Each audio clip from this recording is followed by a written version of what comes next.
Canada has 5 problems that you have to take into account because all of them affect real estate. The first one is geographic and political. The population is stretched out, basically hugging the American border for warmth.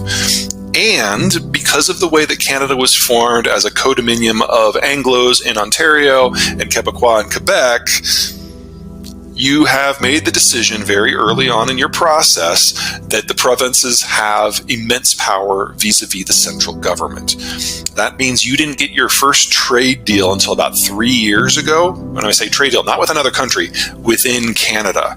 So internal barriers to trade remain immense, and almost every province in the Canadian system, as this graphic shows, has a greater an economic relationship south with the United States than it does with their own co-nationals. And in that sort of environment, Canada is always going to be incredibly exposed to international trends, especially as involves the elephant next door.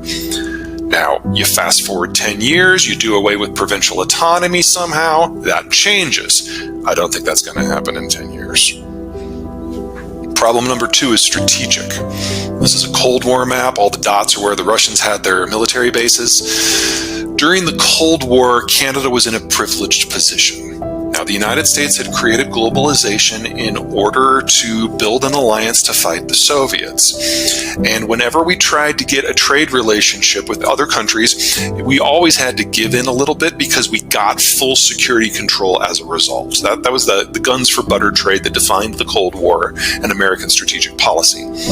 Now, Canada, because it's on the flight path for the missiles from the Soviet Union to the United States, could have been a security free rider. You could have been neutral. To your credit, you chose not to. In fact, to your credit, the Canadians were always the first ones for any fight.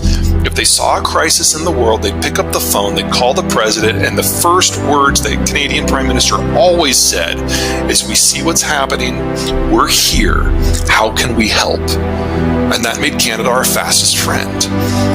But you weren't dumb about it. The next words out of the Canadians' mouth after all the security details were worked out, be like, "We would really appreciate a little bit more market access for Quebecois cheese or Ontarian spark plugs," or whatever it happened to be, softwood timber, if you will. On over 70 different occasions, Canada carved little melon scoop exceptions out of American trade law, and all of those were folded into NAFTA 1. And that's how things lasted until this guy came along. We've been moving away from the globalist approach in the United States for some time, but Donald Trump was the first one to make it the centerpiece of his foreign policy. And he loved Trudeau because Trudeau was perceived around the world as the only world leader that Donald Trump was smarter than. With that in his back pocket, Trump played hardball on trade negotiations, and all of those exemptions that Canada had spent 40 years building into American trade law were jettisoned in the NAFTA 2 discussions. The only reason that there's even an adjudication function in there isn't because of Canada, it's because Nancy Pelosi put it in at the last second within the US House. Now, as we all know, Justin Trudeau is not the brainchild that is running Canada. That would be Christina Freeland.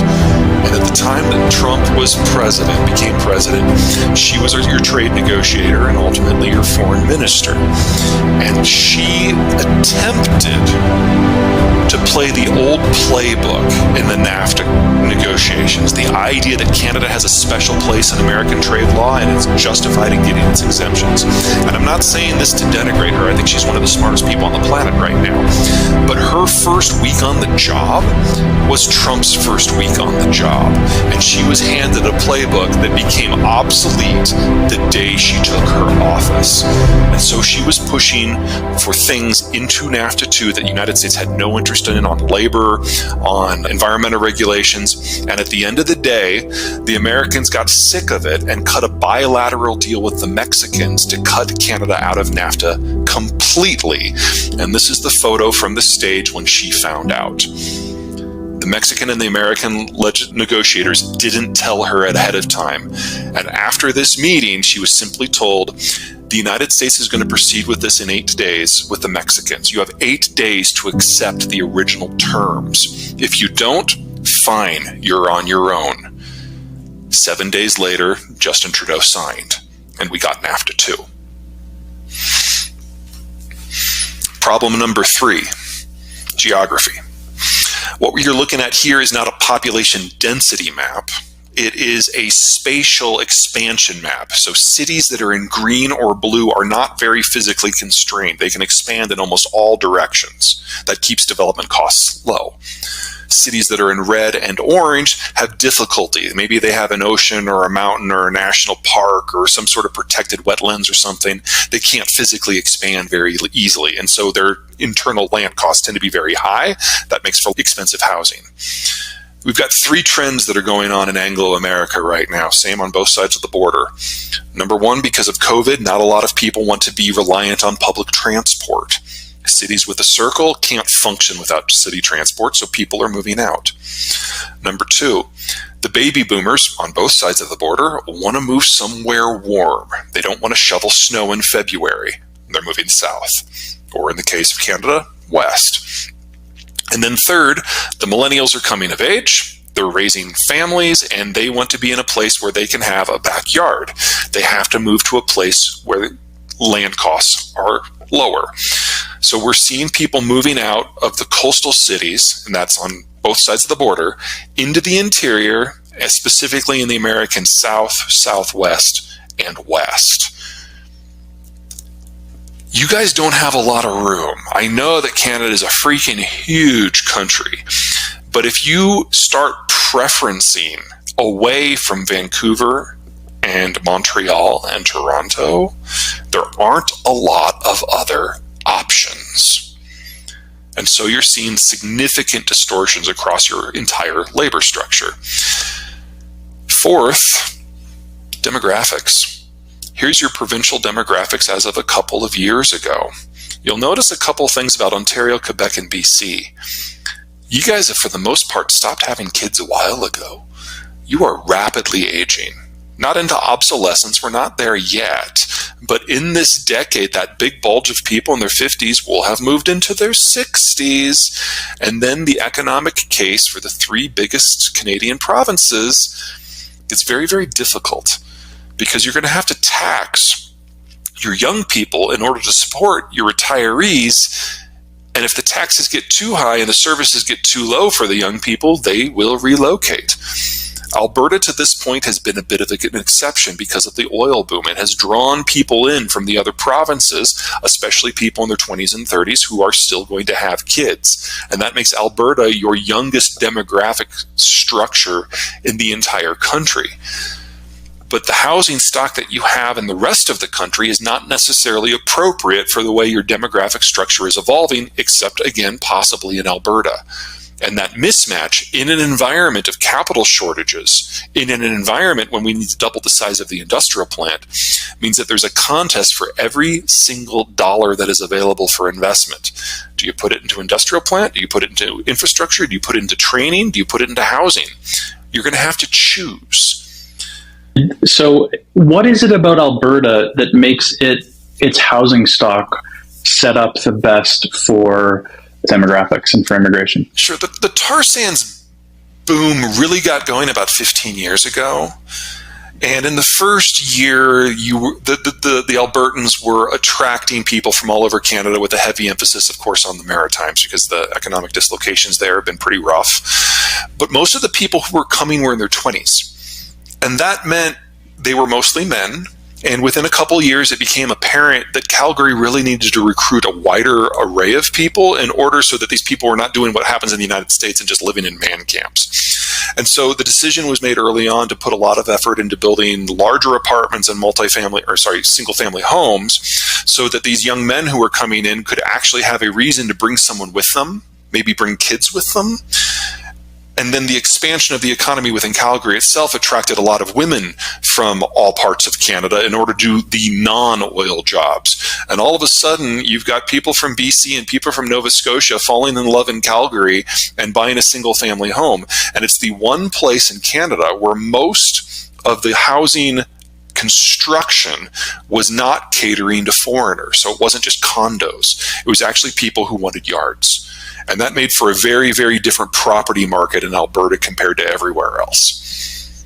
to this point, Canada has always had a trump card: immigration. As long as you are bringing in people in their 20s and their 30s and their early 40s, people have already finished their primary and secondary education somewhere else, so you don't have to pay for it. But then they come in and they work for 30 or 40 years before they retire. You have been able to function on a bit of a treadmill. The people who come in, as long as they're young enough, have enough time to pay into the system to then pay for their own retirement. But if they don't come in until they're in their 40s, they will never pay in enough to justify the budgetary expense that it takes. Until recently, this has just barely held up. But what has happened under COVID is the input pipeline has stopped. In addition, the nature of immigration that you've attracted in the last years has been dramatically different from what's come before. It's no longer people who are coming to work and live forever. It's people who come and drop some money, maybe establish residency, but don't actually work and then move on. And they use their financial assets to buy physical assets in Canada, primarily real estate, that they then do not live in. And because they're either fleeing the European financial crisis or the Chinese breakdown, they're relatively cost insensitive when they're evaluating property. Because from their point of view, if 10, 15 years from now, the property is only worth half what they paid for it, for them that's still a win, because it means they got half their money out of a dying system. That has been your primary investment portfolio for the last few years. And that means that most economic activity in some of your provinces has been real estate based, upwards of 30, 40% in BC specifically. And a lot of the Canadian provinces are getting 3, 4% of their tax intake from nothing more than transferring titles from one real estate owner to another. That treadmill is now breaking down. Two things. Number one, the world is opening up a little bit more. And so there's a different class of people that's looking to leave as these other systems really approach the brink. They're older, they have more money. So all the distorting things that we've been talking about here are going to get worse. And second, because so many foreigners have bought so much property in so many gateway cities in Canada, a lot of Canadians cannot afford to live in their own country anymore. That has a political impact. And so the Trudeau government, effective January 1, has put restrictions on the ability of foreigners to own real estate. So how will this all shake out? Way too soon to tell. The ban's only been in place for a week and a half. And it's going to change the nature of who's coming to Canada. And we're already feeling that pressure south of the border as some of it diverts. As a rule, all else being equal, most foreigners would rather be in Canada than the United States. It's considered more politically friendly. Or it was until January 1. And now the economic issue really, really, really matters. Deal with the last factor, the fifth one. What we're looking at here is American data again. The gray and the yellow is the same as that first slide. So that's net worth by decade. And that's everyone, that's average. The blue and the orange is median. So it removes the top and the bottom 1%. In the United States, half of all financial assets are held by the top 1%. And that means that in the United States, yes, we have a massive inequality issue. We're not going to solve that on a podcast. But it also means that when you retire, if you're in the top 1%, you don't have to liquidate your entire portfolio. You probably only liquidate a third or a half of it. And that leaves a significant amount of capital engaged. The challenge that Canada is going to face is it has a more traditional wealth distribution, so domestic capital is dropping significantly and will stay low for a very long time. That means imported capital is what's going to be driving it.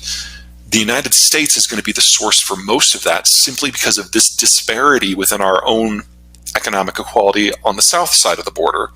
And then third, you're going to have a lot of desperate, hungry, scared money from the wider world looking for a way to land in Canada in an environment of a real estate block. A lot of moving pieces that are going to require both the provinces and Ottawa to come up with different policies. What Trudeau has done on the first, it makes sense to me. Whether or not it's going to work, I do not know. But I know it's kind of only the opening gambit for the changes in policy that we should expect to see over the next several years. And if you play it wrong, the treadmill that keeps Canada functioning stops.